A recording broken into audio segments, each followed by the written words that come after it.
वालेकुम dear students, I hope you all are fine. Class 8 आज Monday 24 में ही है।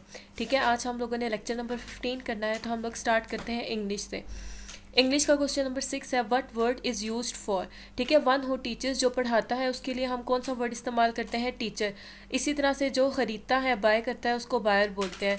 इसी तरह से सेल से वर्ड निकलेगा सेलर, एक्ट से एक्टर, प्ले से प्लेयर, ठीक है, ऑपरेट से ऑपरेटर।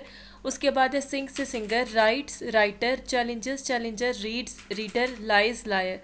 उसके बाद नेक्स्ट है question number 7, change the following of the narration. ठीक है, इनकी आप लोगों ने नरेशन चेंज करनी है, आपने डायरेक्ट और इनडायरेक्ट वॉइसेस में इसको चेंज करना है। जो डायरेक्ट में लिखा हुआ है उसको इनडायरेक्ट में, और जो इनडायरेक्ट में है उसको डायरेक्ट में। सबसे पहले है Qasim said I have just come back from Saudi Arabia. ठीक है, ये डायरेक्ट वॉइस है, क्यों? क्योंकि ये कासिम ने अपनी बात बताई है। ठीक है, ये जो इन्वर्टेड कॉमर्स में लिखा हुआ है ये एज इट इज़ हमने कासिम की बात लिखी है, इसलिए ये डायरेक्ट स्पीच है। तो हम इसको इनडायरेक्ट में ऐसे चेंज करेंगे कि Qasim said that he had just come back from the Saudi Arabia. अब जो सेड था, ठीक है, ये पास्ट में आता है। ठीक है, तो जो नेक्स्ट हमारी सारी वॉइसेस को भी हम लोग पास्ट में चेंज कर देंगे, हम लोग हैव की जगह हैड लगा देंगे। उसके बाद है uncle told me that he was going to Islamabad. ठीक है, ये इनडायरेक्ट स्पीच है कि अंकल ने मुझे बताया था कि वो इस्लामाबाद जा रहे हैं। इसको डायरेक्ट में कैसे चेंज करेंगे, uncle said to me I am going to Islamabad. ठीक है, उनकी जो बात कही हुई थी उसको हमने इन्वर्टेड कॉमर्स में एज इट इज़ लिख दिया। फिर है Qasim says I am happy that my brother started helping me. ठीक है, उसके बाद ये जो कासिम है यहाँ पे इसके साथ आया हुआ सेज। सेज प्रेजेंट टेंस होता है, तो नेक्स्ट वाला भी हम लोग प्रेजेंट में ही रहने देंगे। ठीक है, Qasim tells he is happy that his brother has started, यहाँ पे स्टार्टेड लगाएंगे क्योंकि हैज़ के साथ हम लोग थर्ड फॉर्म यूज़ करते हैं, स्टार्टेड हेल्पिंग हिम।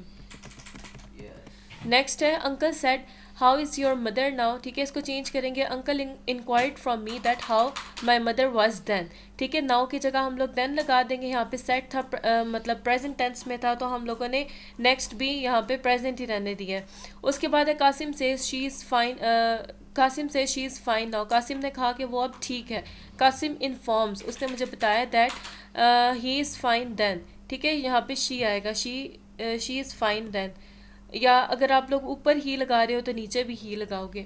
उसके बाद नेक्स्ट है चैप्टर नंबर 2 साइंस का सेल डिवीजन। पिछले लेक्चर में हम लोगों ने माइटोसिस के बारे में पढ़ा था, इस लेक्चर में मियोसिस है। ठीक है, ये लिंक मैं आप लोगों को साथ सेंड कर रही हूँ, उसमें मैंने डिटेल में दोनों फिनोमेना को एक्सप्लेन किया है, वो आप लोगों ने देख लेना है। उसके बाद सोशल स्टडी क्वेश्चन नंबर 1 है, इसका फर्स्ट पार्ट हम लोग कर चुके हैं प्रीवियस लेक्चर में। आज आप लोगों ने इसका सेकेंड पार्ट याद करना है। हमने पढ़ा था कि जो ब्रिटिश थे उन्होंने मुसलमानों को नीचा दिखाने के लिए हर कोशिश की। ठीक है, उनको कोई जॉब्स वगैरह ऑफ़र नहीं की जाती थी, और अगर कोई जॉब ऑफ़र होती भी थी तो उसमें ये कंडीशन होती थी कि मुसलमान अप्लाई नहीं कर सकते। So all the civil services were offer to Hindus, की जितनी भी जॉब्स है वो सिर्फ हिंदूज़ को ऑफर की जाती थी। The main purpose of this act was to deprive the Muslims and boost up the Hindus. Deprive मतलब महरूम करना, कि इसका जो मेन पर्पज़ था वो ये था कि मुसलमानों को महरूम कर दिया जाए और हिंदुओं को ऊपर लाया जाए। British government banished the Muslims from the land and confiscated it. जो ब्रिटिश थे उन्होंने क्या किया कि मुसलमानों को निकाल दिया, बैनिश्ड मतलब एक्सपेल कर देना, अपनी उनकी ज़मीनों से निकाल दिया और उनकी ज़मीनों पर कब्जा कर लिया। In this way landlords and farm workers both become the victim of adversity.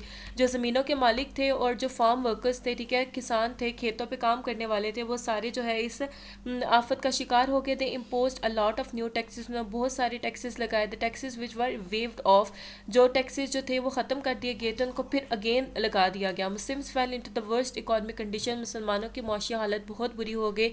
Most of the Muslim institutions were closed, बहुत सारे मुसलमानों के जो इदारे थे वो बंद कर दिए गए। ठीक है, इन this way British plundered the religious institutions, plunder कब्जा करना। ठीक है, उन्होंने बहुत सारी रिलीजियस इंस्टीट्यूशन पर कब्जा कर लिया।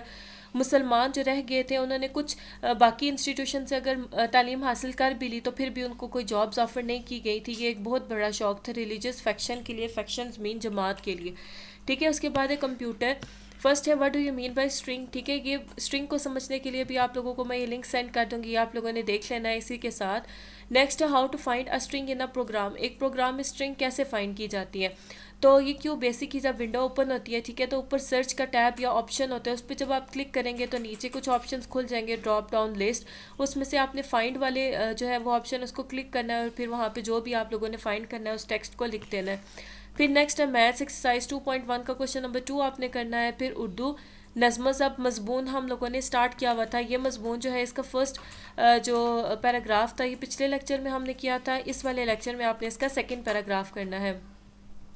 नज़्म ज़ब्त की ज़रूरत हर मकाम और मौके पर पेश आती रहती है। खेल के मैदान में भी नज़्म ज़ब्त बहुत ज़रूरी है। खेल में हार जीत से ज़्यादा अहम बात खेल के ज़ाब्ते की पाबंदी है। ठीक है, नज़्म ज़ब्त से खेल में निखार आता है। इस्लाम की तालीमात में नज़्म ज़ब्त को बड़ी अहमियत हासिल है। अल्लाह ताला की इबादत में भी नज़्म ज़ब्त की अमली तालीम मिलती है। कायनात का ज़रा ज़रा नज़्म ज़ब्त का पाबंद है। सूरज, चाँद, सितारे, दिन रात का आना जाना नज़्म ज़ब्त का अक्कास है। अक्कास मतलब नज़्म ज़ब्त को शो करता है। रोज़मर्रा ज़िंदगी में स्कूल से लेकर दफ्तरों और मिलों तक नज़्म ज़ब्त की बदौलत ज़िंदगी आसान होती जा रही है। हमें चाहिए कि हम ज़िंदगी के हर शोबे में नज़्म ज़ब्त को अपनाएं और कामयाबी हासिल करें। ज़िंदगी के हर शोबे में नज़्म ज़ब्त की पाबंदी ज़रूरी है। वो लोग जो नज़्म ज़ब्त को अपना शियार बनाते हैं, ठीक है, अपनी आदत बनाते हैं, इनकी ज़िंदगी सुकून से गुजरती है, जबकि नज़्म ज़ब्त की पाबंदी ना करने वालों की ज़िंदगी बेसुकूनी और इंतशार का नमूना पेश करती है। ठीक है, यहाँ तक आप लोगों ने करना है। उसके बाद इस्लामियात की आप लोगों ने रिवीजन करनी है। सवाल नंबर 2 है, ठीक है, इसका जो फर्स्ट पैराग्राफ है ये आप लोगों ने करना है, यहाँ तक छोड़ देता है। That's all for today. अल्लाह हाफिज़।